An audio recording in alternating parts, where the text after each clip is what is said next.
अस्सलाम वालेकुम वरहमतुल्लाहि वबरकातुहू। उम्मीद करता हूँ आप खैरियत से होंगे। आज का जो हमारा टॉपिक है वो है एम एस वर्ड के एम एस वर्ड में हम क्या काम कर सकते हैं, टेक्स्ट को किस तरह फॉर्मेट कर सकते हैं, उसका साइज़ बोल्ड करना, इटैलिक करना। तो हम आज पढ़ते हैं। तो जिस तरह हमने क्लास में पढ़ा था कि सबसे पहले हम यहाँ पर आएंगे, जो स्टार्ट बटन है इसको प्रेस करेंगे, यहाँ पर सर्च करेंगे वर्ड। जब वर्ड सर्च करेंगे तो ये हमारे पास वर्ड ओपन हो जाएगा। फिर जब ये हमारे पास ये स्क्रीन आ जाएगी तो सबसे पहले हमने ब्लैंक डॉक्यूमेंट को ओपन करना होगा कि यहाँ से हम ब्लैंक डॉक्यूमेंट को ओपन करेंगे तो ये हमारे पास स्क्रीन शो हो जाएगा। मैं स्क्रीन को ज़रा सा जूम करता हूँ। सबसे पहले हम यहाँ पर मिसाल के तौर पर कुछ टेक्स्ट लिखते हैं कि मिसाल के तौर पर सीना पब्लिक स्कूल पब्बी। मिसाल के तौर पर मैंने ये टेक्स्ट लिख लिया। अब हमने पढ़ा था कि एम एस वर्ड को हम इस्तेमाल करते हैं टेक्स्ट को फॉर्मेट करने के लिए, टेक्स्ट को डिज़ाइन करने के लिए। तो जिस तरह हमने क्लास में पढ़ा था कि सबसे पहले हम इसको माउस के ज़रिए से भी सेलेक्ट कर सकते हैं। इसके अलावा मैंने आपको एक और शॉर्टकट कीज़ बताई थी कि कंट्रोल इसके साथ ए प्रेस करेंगे तो ये हमारे पास सेलेक्ट आल, यानी जितना भी टेक्स्ट हमने लिखा है इसको हम सेलेक्ट करेंगे। तो ये मैं यहाँ पर कीबोर्ड के ज़रिए से इसको सेलेक्ट करता हूँ। इसको ये हमारे पास सेलेक्ट हो गया। अब हम इसको फॉर्मेट करेंगे तो यहाँ पर जब हम ऊपर आएंगे तो यहाँ से भी हम बोल्ड कर सकते हैं। तो ये भी हमारे पास बोल्ड हो गया। और दूसरा हमने पढ़ा था कि कंट्रोल बी, तो यहाँ पर हम कंट्रोल बी को प्रेस करते हैं, यहाँ से भी हो गया। इसके अलावा हमने एक दूसरा चीज़ पढ़ी थी, वो थी इटैलिक के टेक्स्ट को इटैलिक करना। तो कंट्रोल आई के ज़रिए से भी मैंने आपको पढ़ाया था और यहाँ से भी ये आपको नज़र आ रहा है तो यहाँ से भी हम इसको इटैलिक कर सकते हैं। इसके अलावा ये यू आपको नज़र आ रहा है तो हमने अंडरलाइन पढ़ा था कि कंट्रोल यू के ज़रिए से हम उसको अंडरलाइन भी कर सकते हैं। तो ये हमारे पास अंडरलाइन हो गया। इसके बाद जो हमारे पास इसकी साइज़ थी कि साइज़ को इंक्रीज़ करना है, डिक्रीज़ करना है। तो एक तो हमारे पास ये है कि हमने यहाँ पर इसको सेलेक्ट कर लिया तो यहाँ पर आएंगे, अगर इस ए को प्रेस करें तो इससे इंक्रीज़ होगा, लेकिन अगर इस दूसरे को सेलेक्ट करेंगे, इसको क्लिक करेंगे तो इससे आपकी जो फ़ॉन्ट साइज़ है वो डिक्रीज़ होगी। लेकिन अगर हम इसके लिए जो हमारे पास शॉर्टकट कीज़ है वो इस्तेमाल करें तो वो हमारे पास है कंट्रोल प्लस शिफ्ट प्लस, अगर हम ये वाला, ये जो मैंने आपको दिखाया इसको हम इस्तेमाल करेंगे तो ये हमारे पास टेक्स्ट के साइज़ को इंक्रीज़ करेगा। लेकिन अगर हम यही वाला शॉर्टकट की इस्तेमाल कर लें, लेकिन यहाँ पर जो आपको नज़र आ रहा है इसकी जगह पर हम ये वाला लफ्ज़ इस्तेमाल कर ले, ये वाला कीज़ इस्तेमाल कर ले तो ये फिर इस्तेमाल होगा डिक्रीज़ करने के लिए, साइज़ को डिक्रीज़ करने के लिए। तो ये हमारे पास था, जैसा कि मैं आपको दिखाता हूँ। इसको मैंने सेलेक्ट कर लिया तो यहाँ पर मैं आता हूँ, यहाँ से भी हो सकता है, यहाँ से मैं इसको इंक्रीज़ कर रहा हूँ, डिक्रीज़ कर रहा हूँ।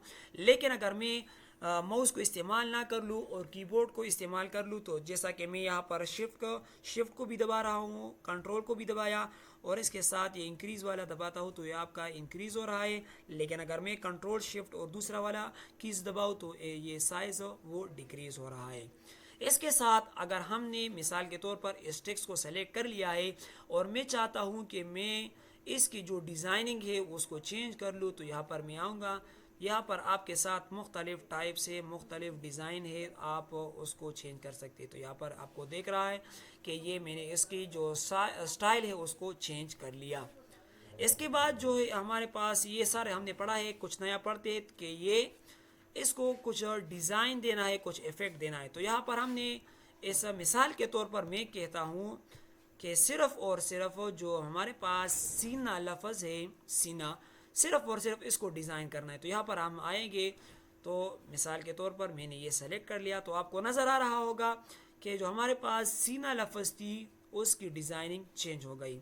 अब मैं चाहता हूँ कि मैं सिर्फ़ और सिर्फ ये जो पब्लिक है इसको डिज़ाइन चेंज कर लूँ। तो यहाँ पर मैं दोबारा आऊँगा और मैं चाहता हूँ कि ये इस स्टाइल में हो जाए। तो आपको नज़र आ रहा है कि सीना की स्टाइल अलग हो गई, पब्लिक की स्टाइल अलग हो गई। इसके बाद जो हमारे पास ये वाला जो हमारे पास हाईलाइट कलर है, ये टेक्स्ट को कलर देना, तो मिसाल के तौर पर मैं इन सारों को सेलेक्ट करता हूँ। यहाँ से मैंने माउस के ज़रिए से इसको सेलेक्ट कर लिया। यहाँ पर मैं आऊँगा तो ये आपको मुख्तलिफ कलर नज़र आ रहा है। तो इसका मतलब ये है कि जो टेक्स्ट की जो बैकग्राउंड है, जहाँ पर आपने टेक्स्ट लिखा है उसके बैकग्राउंड को कलर देना है, तो ये मुख्तलिफ कलर आपके सामने नज़र आ रहे हैं। मिसाल के तौर पर मैं ये कलर दे रहा हूँ, तो ये हमारे पास है एक टेक्स्ट को किस तरह कलर दिया जाता है। इसके बाद जो हमारे पास एक और ऑप्शन इसमें आती है कि ये लिखा है, मिसाल के तौर पर मैंने इसको सेलेक्ट कर लिया। मैं चाहता हूँ कि इसके बैकग्राउंड चेंज ना हो, बल्कि सिर्फ और सिर्फ इस जो टेक्स्ट लिखी गई है इसका कलर चेंज हो। तो यहाँ पर हमारे पास मुख्तलिफ कलर है। मिसाल के तौर पर आपको नज़र आ रहा होगा कि मैं इसको येलो देता हूँ या मैंने यहाँ पर इसको रेड कलर दे दिया, तो उस जो टेक्स्ट थी उसकी कलर क्या हो गई, चेंज हो गई। इसके अलावा हमारे पास एक और ऑप्शन आता है टेक्स्ट अलाइनमेंट का, कि मिसाल के तौर पर मैंने यहाँ पर इसको सेलेक्ट कर लिया और मैं चाहता हूँ, अगर यहाँ पर आपको ये नज़र आ रहा है कि मैं चाहता हूँ कि हमारा जो टेक्स्ट है वो अलाइन हो जाए बिल्कुल लेफ़्ट पर, यानी ये जो साइड है यहाँ पर, ये जो वाला साइड ये आपका लेफ़्ट साइड है, तो मैं चाहता हूँ कि मेरा टेक्स्ट जो है वो लेफ़्ट साइड से शुरू हो जाए, तो इस ऑप्शन को हम सेलेक्ट करेंगे। लेकिन अगर मैं चाहता हूँ कि हमारा जो टेक्स्ट है वो सेंटर में आ जाए, तो मैं ये सेलेक्ट करूँगा, तो हमारा जो सारा टेक्स्ट है वो सेंटर हो गया। और जो तीसरा ऑप्शन है कि अगर आप चाहते हैं कि हमारा जो सारा टेक्स्ट है वो राइट में चला जाए, तो इसके लिए हम ये वाला ऑप्शन इस्तेमाल करेंगे। इसके बाद एक इंसर्ट में से एक दो ऑप्शन पढ़ते हैं कि हमारे पास है शेप, कि हम माइक्रोसॉफ्ट वर्ड में किस तरह शेप को ड्रा करेंगे। तो यहाँ पर हम जब होम से इंसर्ट में आएंगे, इंसर्ट के नीचे आपको ये ऑप्शन नज़र आ रहा है ड्रा ए शेप या शेप, इसको क्लिक करेंगे तो आपके सामने मुख्तलिफ शेप नज़र आएंगे। मिसाल के तौर पर मैं यहाँ से एक शेप को सेलेक्ट करता हूँ कि ये हमारे पास मून की शेप हो गई। जैसे ही मैंने इसको ड्रा कर लिया तो हमारे पास ये वाला जो है फॉर्मेट जो ऑप्शन है हमारे पास खुल गया। अब इसमें हम कुछ यूँ कर सकते हैं कि यहाँ पर आपको नज़र आ रहा है कि हम इसको कलर देना चाहते हैं, दूसरा कलर देना चाहते हैं, नो कलर, यानी इसको कोई कलर देना चाहते हैं।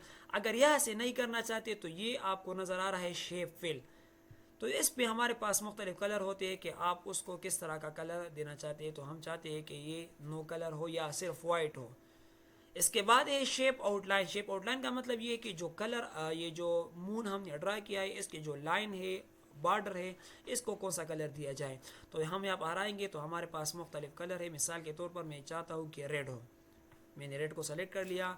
या मैं चाहता हूँ कि हमारे पास ये ब्लैक ही रहे, तो ये हमारे पास ब्लैक कलर हो गया। इसके बाद है शेप इफेक्ट, के शेप को किस तरह आप रखना चाहते हैं, कोई डिज़ाइन रखना चाहते हैं कि नहीं। मैं चाहता हूँ कि हमारे पास थोड़ा सा डिज़ाइनेबल हो, तो ये इस इफ़ेक्ट के ज़रिए से हम इसको मुख्तलिफ डिज़ाइन दे सकते हैं। इसके बाद जो है कि यहाँ पर ये ऑप्शन आपको नज़र आ रहा है, तो इसका मतलब ये है कि अगर आप इसको घुमाना चाहते हैं, इसके डायरेक्शन को चेंज करना चाहते हैं, तो इसको भी हम कर सकते हैं।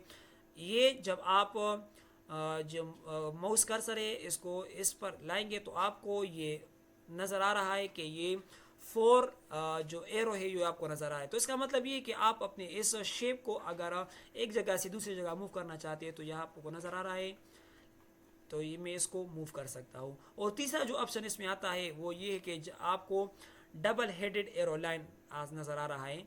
तो इसका मतलब ये है कि अगर आप इस शेप को इंक्रीज़ करना चाहते हैं, इस तरफ इंक्रीज़ करना चाहते हैं, इस तरफ इंक्रीज़ करना चाहते हैं, या आप इसको दोबारा डिक्रीज़ करना चाहते हैं, तो ये हमारे पास था MS वर्ड में कि हम इसके ज़रिए टेक्स्ट को किस तरह डिज़ाइन कर सकते हैं, किस तरह सेलेक्ट कर सकते हैं, या हम शेप को किस तरह ड्रा कर सकते हैं। तो ये था हमारा टॉपिक। उम्मीद करता हूँ कि आपको समझ आ गई होगी। अगर आपको कोई मुश्किल हो तो इंशाल्लाह ऑनलाइन क्लास में इसको डिस्कस करेंगे। वस्सलाम।